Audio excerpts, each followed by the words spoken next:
Hey, welcome everyone to I See You. This is going to be episode 86, Challenging the Stigma with Drew Young.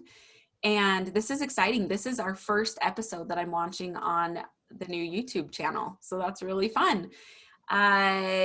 I don't have a sponsor this week because I'm just too lazy, and sometimes I get sick of getting sponsors. So I'm sponsoring my own episode, and I'm just going to tell you in 30 seconds that my new book is out, and it's super exciting. It's called I See You, just like the podcast, I See You, How Compassion and Connection Save Lives.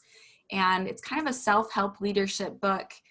And Tim Ballard, we had write the foreword, which we're really excited about. We love the people over at OUR, Operation Underground Railroad, and everything they're doing. They're not sponsoring this episode, though. I'm going to talk about my book. It's on Amazon. It's also on my publisher's website. There's a bracelet along with it that says I See You, which those of you that have followed the podcast, you've listened to the first episode, you know that I was given a bracelet that says I see you on it, and that was a really meaningful, important part of my life. So I'm excited that a bracelet is being marketed along with the book. You can find that on Amazon. You can find it on Cedar Fort. But you can just find all of that at my one-stop website, julieleespeaks.com. And that's where you'll be able to see how to get discount off of it and all of that good stuff. And of course, find all the podcast episodes. So enough of that. I hope that was 30 seconds. Drew, welcome to the podcast. Thanks, Julie. I'm so excited to be here with you. So excited for your book to come out, your success, everything. It's just an honor to be here with you today to talk. Thank you, Drew. Thank you. Will you start, for people that don't know you? A lot of people do by now. You're doing some really awesome work. Will you start and just tell us a little bit about yourself? Absolutely. So my name is Drew Young, currently live in Salt Lake City, Utah with my wife, Sabrina, and our little daughter, Emerson, who just is about to turn 8 months. We've been married for about 2.5 years. And I grew up in Connecticut, so I'm not originally from the West Coast, but I had a lot of awesome experiences out there and on the East Coast in Connecticut, learned a lot of different things. And then when I was 12 years old, my dad got a new job that moved us out to Utah. So I've been here ever since. Did high school here, college here, and I just love to associate myself with people like you, Julie, who just have a mission to make the world a better place, to inspire, to connect, to be compassionate and kind. Especially nowadays, the world just needs that. So I'm so happy to be here today. Well, we're happy to have you. I can say that. Give listeners some insight into your mental and emotional health journey. What has that been like for you? Yeah, so I've dealt with mental health struggles probably ever since I was 5 or 6 years old. And I'm 24 now. So, I mean, it's like 2 decades worth of just trying to figure out how to cope, how to challenge the stigma and end the stigma of mental health issues. But growing up, I had a lot of separation anxiety. It was something that was just a part of me. I have, family history, challenges with mental illness. My grandma and great grandma, and, some of my aunts and uncles have dealt with depression and anxiety. But for me, growing up, separation anxiety was just something that was a part of me. I couldn't do a lot of the things normal kids were doing. It was really hard for me to leave the house. It was hard for me to go to hang out with friends or do sleepovers or scout camps or even going to school during certain periods of my life was extremely difficult. And the way that the separation anxiety manifested itself was through just feeling really homesick, really panicky, really fearful. I always thought my mom would be in like a car accident, or, she would leave the house and wouldn't come back or something like that. Just completely irrational behavior and thought processes. But that's what anxiety does. It like takes our minute fears and blows them up into like ginormous, the world is ending scenarios. And so that was a huge part of my childhood. Obviously there were times in my life where, it would ebb and flow, where I'd have it for, 6 months. It'd go away for 2 years. It'd come back for, a year, and then it'd go away for 3 years. And it was just so unusual. But when my family moved to Utah when I was 12 was where it really attacked me for quite a few years. And so when we moved, obviously I wanted to make new friends. I wanted to go to school. I wanted to, treat Utah like it was my new home, because it was. And I still remember to this day, I was at scout camp. This was about 2 months after we moved in, and I didn't have any separation anxiety at the time, but I literally went to bed and I woke up the next morning and it was back. Like, just like that. There wasn't any warning sign. There wasn't, any buildup. I was fine the night before. And the next morning I was like freaking out. Like, I was homesick. I was panicking. I was like, oh my gosh, is everything okay? And the ensuing 3.5, 4 years were just really difficult for me. I dealt with a lot of bullying. I was bullied severely because of my homesickness, because I wore glasses, because I was the new kid on the block who couldn't go to school and couldn't do a lot of the things that a lot of the other kids were doing. And it really damaged me emotionally. And I turned to pornography. I turned to um, a lot of stuff that was just like, looking back, I'm like, oh my gosh, bad coping, mechanism. But in the moment, it was just something that numbed me to what was going on. It felt like, if this is what connection is, then okay, I'll take it, because I'm totally empty inside and I don't have anyone to hang out with or whatever. So I'll just turn to this because it's accessible and easy and whatever. And so that stayed with me. That consumption stayed with me until I was about 16. And then I finally was able to break out of it. And then I broke out of my separation anxiety and ended up going to high school and all that different stuff. But yeah, that's kind of where my mental health journey started. Sorry for the super long diatribe on that. No, you're good. You're good. And then, well, because I know your story a little bit, so you kind of got it under control Yeah. 16, 17, and Yeah. you got healing from pornography and some other things that were just really detrimental to your health, some unhealthy coping mechanisms. Uh-huh. But that wasn't the end, because I know No. you. So talk to me about that. Yeah, that was the beginning. It's weird to say that, but it was. I mean, when I was 19 years old, I decided that I wanted to do a service mission for my church. And so it was going to be a 2-year kind of sabbatical where I was going to leave family and friends and go out and go to, a random country, speak a random language, and try and teach people about my faith and my religion. And I had thought about this my whole life. I knew I wanted to do it. I knew that, separation anxiety was a possibility to kind of keep me down, but I was like, no way I Well, can and handle you've been this. good for a while. Yeah, I've been Yeah. good since I was like 16. And so, that's a Yeah. 3-year time period. And I thought that I just thought I'd outgrown it. And I never taken any, medication for it. I'd never really gone to any therapy. I just was like, all right, I outgrew this.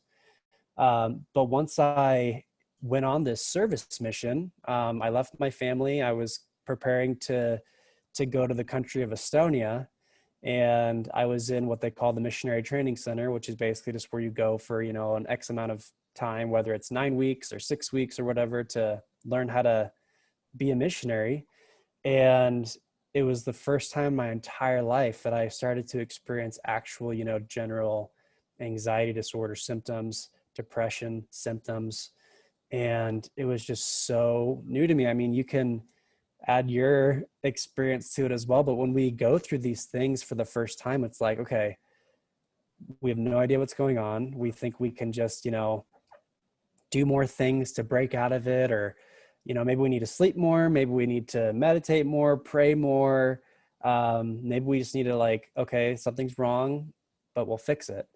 And my experience turned out to be completely different than what I had ever thought or anticipated, where um, it got so bad that at 9 weeks into my service mission that was supposed to be 2 years, the leadership there was like, you need to go home. Like, this is not good. And the reason for that was I was completely perfectionistic. The anxiety in my brain just turned me into a total freak, where I was like, if this isn't exactly the way it's supposed to be, then I can't do this.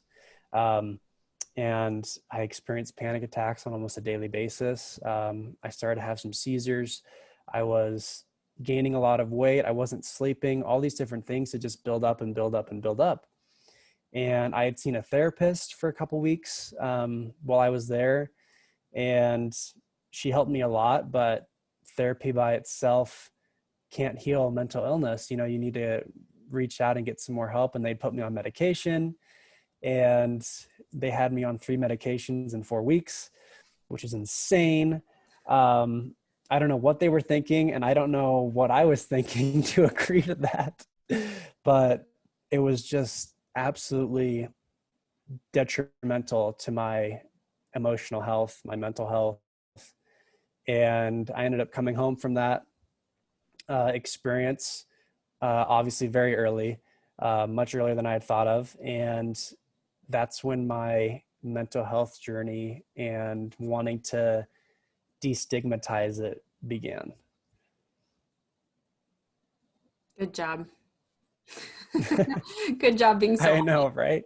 And now you're on this and I know that there were some dark years immediately after that. You didn't come home and you weren't quite the bright, happy, hopeful man that you are now. It took some time. I know we've talked about like experiences you had laying on the ground just shaking and crying, which I really related to, just not knowing what your life was going to be like. And I know, like me, you had lots of thoughts of suicide, and Yes. it was, and I say that only because I think sometimes it's easy to see people like you who are so bright and full of light, and you don't always know what it took to get here.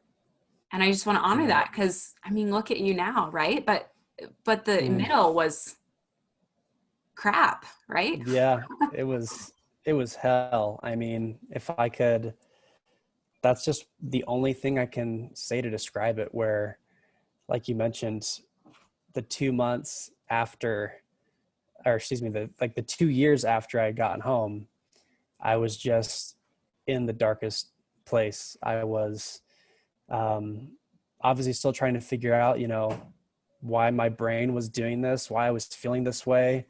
I learned the hard way, like you mentioned, why we should never ever judge people based on things that happen, or how they act or something like that, because we literally have no idea what they're going through. We have no idea what they have gone through, and the last thing they need is someone to judge them falsely, or add all these um, expectations on them that could just make their lives terrible.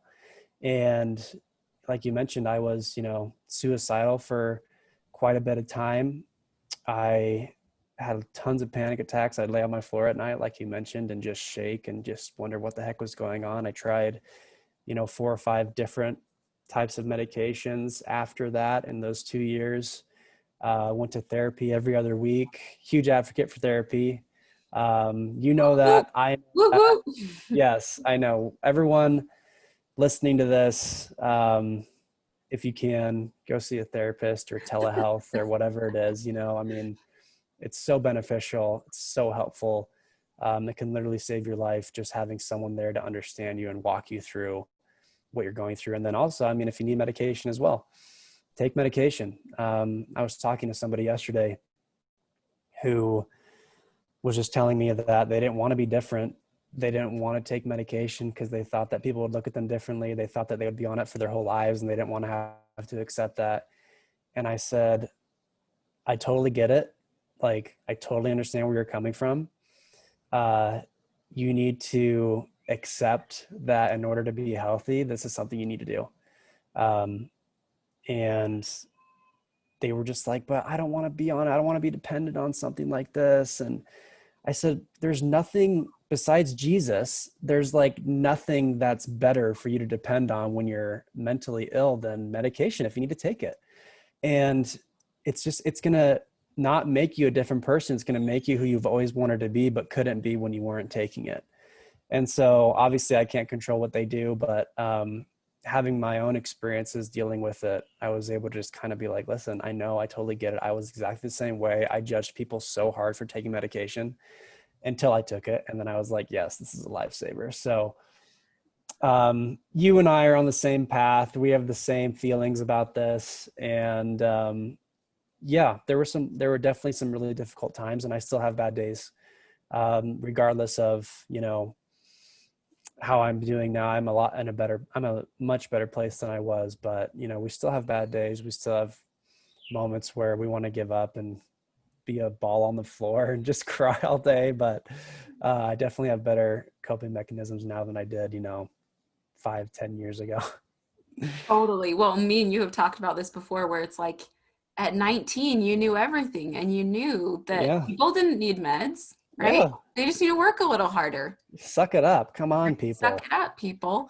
And now you and I are both like, we love the drug that helps us to be normal. Yes. Because, like you said, and I just really, I love how you say this because I totally agree. And it's totally how I felt in therapy when I was so depressed. I was like, this is the real me.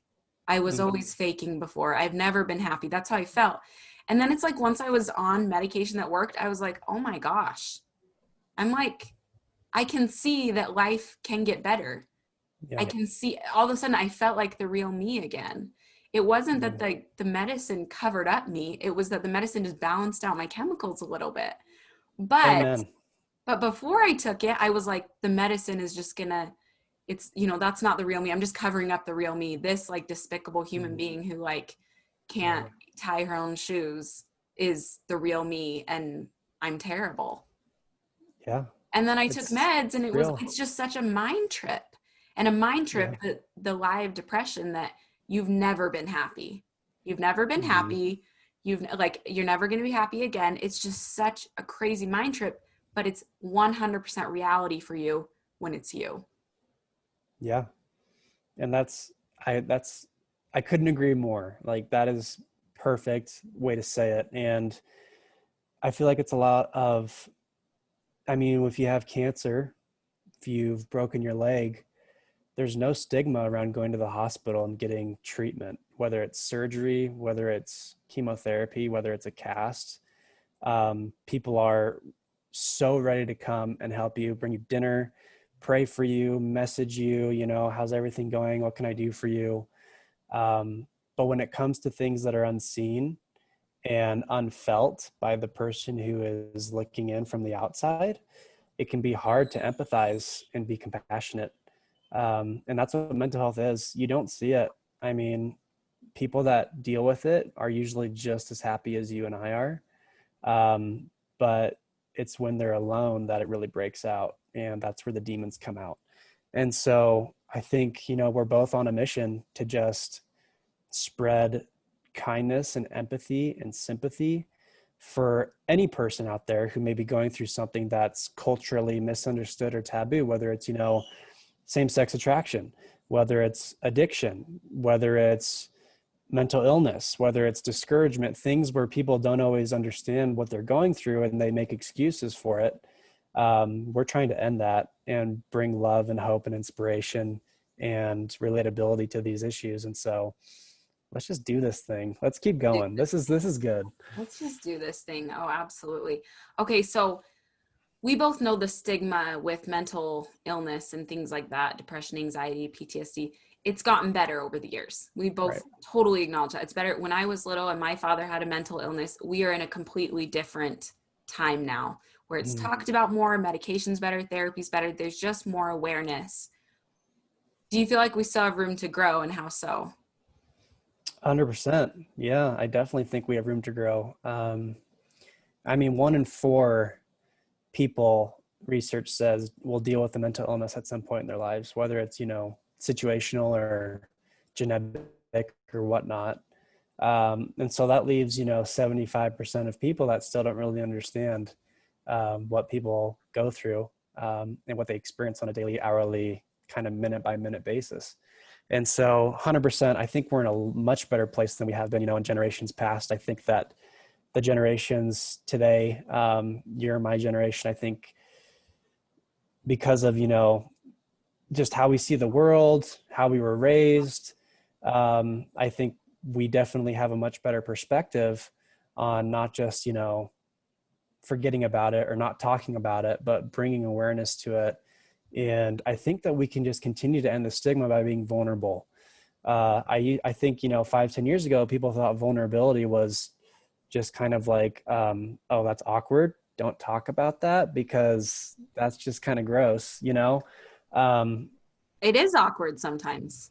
Yeah, it can be But you got to super do it. awkward. It is I know. it, sometimes. it, it And takes, sometimes people do judge you for taking meds. It's like, it's all, there is some truth, right? yeah, exactly. And that's the, that's just kind of what comes with the territory. If you're going to be honest and share your story, there's going to be people that hate on you.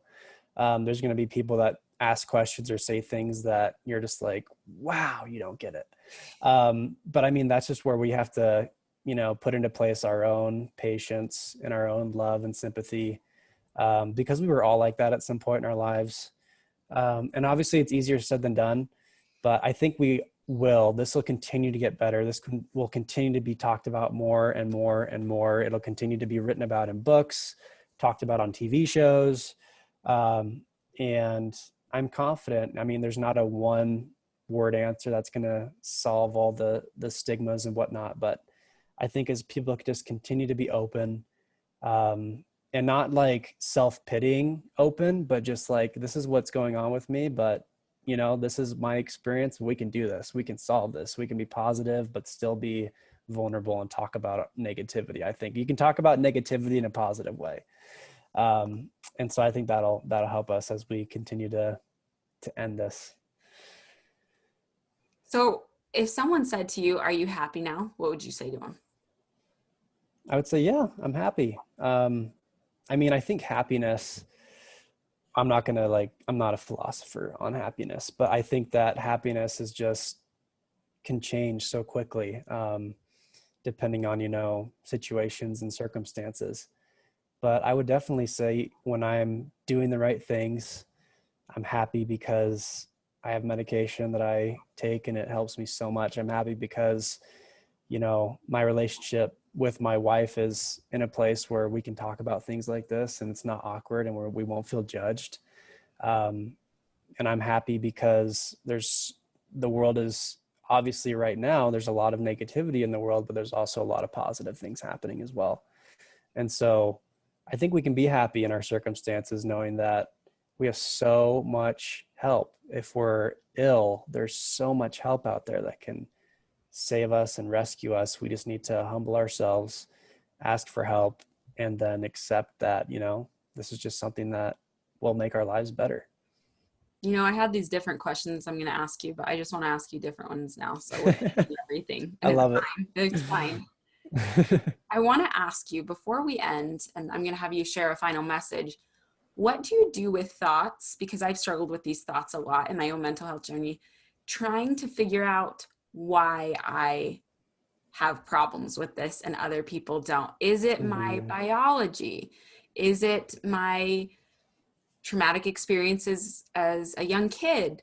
Is it because I eat too much sugar or I drink too much Diet Coke? Is it because I didn't exercise quite hard enough at the gym today? With those kind of thoughts, I would assume you've had those as well, where you try to figure out and make sense of point, because we don't have a blood test for this, right? Right. That's what I Yeah. want. I want someone to just like take a blood test and just be like, please tell me, like, what, my iron's low? Like, why in the Yeah. world did this girl that I am, that was just happy and outgoing, and I like work myself to death and I've tried to do all the things, why do I struggle? And my siblings don't, or my Yeah. neighbor doesn't. And they've been through hard things too, and they didn't end up like me. Mm. What do you do with those kind of thoughts? Yeah. That is such an important question. And one that I think about a lot as well. I think we all want to be like everybody else in some way or another. We all tend to compare ourselves in some way or another to other people's lives and what they're going through. And, um, it's just, I actually had an experience a couple of years ago where I was talking with somebody about somebody else, just like gossiping and saying, I don't like how this person does this. And, why do they do things this way? And, um, the person that I was talking to just kind of let me get it out. And then they turned to me and they said, you know what, Drew, just give them grace. Just let them, everyone goes through different things. Everyone has different experiences. Just give them some grace and continue to be their friend, continue to lift them up. and things will eventually improve. And I've never forgotten that because, normally we think that we need to like do everything ourselves. We need to fix ourselves. We need to become better all by ourselves. And I think that just as we're willing to give others grace, we need to give ourselves grace and understand that everyone goes through different stuff. If it's not one thing, it's another thing. And sometimes I honestly think about it and I'm like, you know what? If it wasn't mental illness, it would be something else. And so I'm grateful that it is mental illness in a sense that I've learned so much about myself that I wouldn't have learned without, this challenge. I've been humbled to the extent where I don't judge people that go through this anymore. I've learned so much about suicide and medication and therapy and abuse and all these things where if I didn't go through this, I would have no sympathy probably for those that went through it. And so to answer your question, I think like, of course we look at other people and we look inside ourselves and we think, why me? Why this challenge? And totally legitimate questions to ask, but do they solve anything?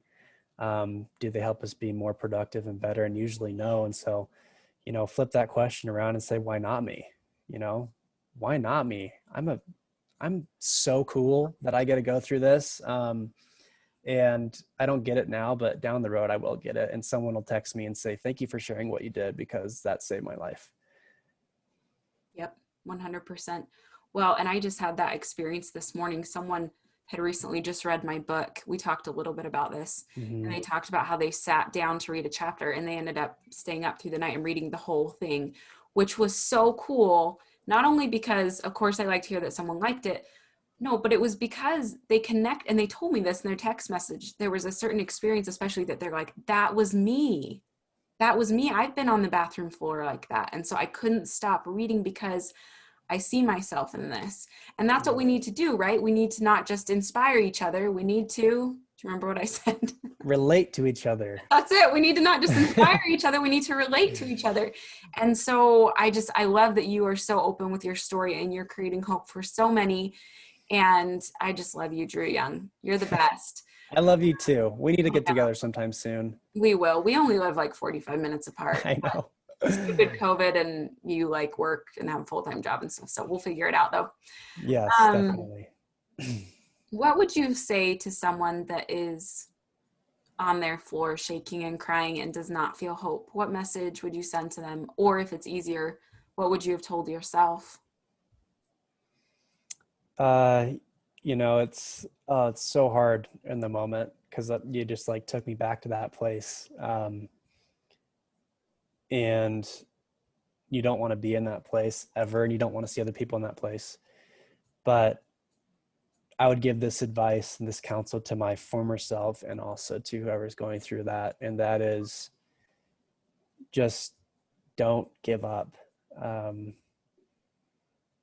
When I was struggling with pornography, I just had the feeling like I can do anything today, just not pornography. Like I can use any other outlet. I can, if I need to stay up all night and play video games, like and not sleep and, whatever, like that's better than going back to pornography. And so I would say if you just need to keep breathing, like if you need to like take the day off or go on a hike by yourself, if you just need to like sit down and watch a movie and like if that'll keep you here, if that'll keep you going, then that's worth it. Don't think like, oh, I'm not being productive. Don't think, oh, I'm so lazy. No, like this is a totally good excuse for you to just keep on living. And one day you'll look forward or you'll look backward where you are now and you'll say, okay, I get it. Yeah, that was hell, but I totally get it now. I don't know if that's going to be in a month. I don't know if that's going to be in 2 years, but you'll tell your story to somebody and they'll be going through the same thing and they'll say, thank you for sharing that. That really helped me. And so just keep going, please don't give up. You'll make it eventually. I don't know when, but you will. So just don't give up. Thank you. And I would just add to that message would have helped me on the floor too. I think that's exactly what we needed to hear, right? Just 1 second, 1 minute, 1 hour at a time, whatever you have to do. Yeah. I don't care how much Diet Coke you have to drink or how many like ice cream cones you need to go get yourself, right? Exactly. Like Yeah. it's not going to be like this forever, right? Yeah. Mm-hmm. It's not Amen. permanent. Amen. True. Amen. Preach. Hallelujah. All this. Yes. Kate and Drew, you just had this amazing book come out in July, The Meaning in Your Mission, The right? meaning, the meaning of your mission. Uh-huh. Meaning of your mission, and you talk about these principles, and specifically in congruence, I believe, with that service mission that you Yeah. attempted to serve and had to come home early. Yep. And It's all. it's doing amazing. I saw that it just sold like its thousandth copy. Yeah. Yeah. It's been like unbelievable, the reception of it. I'm so grateful for everyone that's, supported me in it. And just like you said, it's what we've talked about here today. It's my experiences with dealing with this illness and dealing with, you know, being judged, being misunderstood, being on my floor at night, feeling suicidal. It's a compilation of my experiences to help people understand, like, okay, we all have challenges, but we all have a mission in life, regardless of those challenges. And so people have been really supportive of it. And I'm really grateful for how well it's done. Good for you. I'm so proud of you, if I can claim that. I'm proud of you. I don't know that you care that I'm proud of you, but I am. I do care because your book's going to sell 3,000 copies. So, I mean, it's going to be great. Oh, well, whatever. Hey, thank you for being on the podcast today. We sure love you. And people can just go to Amazon to get the book. I know, is that where you usually direct people? Yeah, they can go to Amazon. My website is drewbyoung.com as well. They can go check it out. Just, yeah, wherever. It's hard for people not to find me nowadays, unfortunately. So I was Googling a picture of you to find one for a thumbnail of the episode, and I did see a few. But there were also some other people on there claiming to be Drew Young, and I was like, that's not the Drew Young I know. that's Not not him. me. That's Don't not go him. there. He's white. That's not him. Oh, Okay, man. awesome. Thanks for being on the podcast, Drew. Yeah, thank you. My name is Julie Lee, and I see you.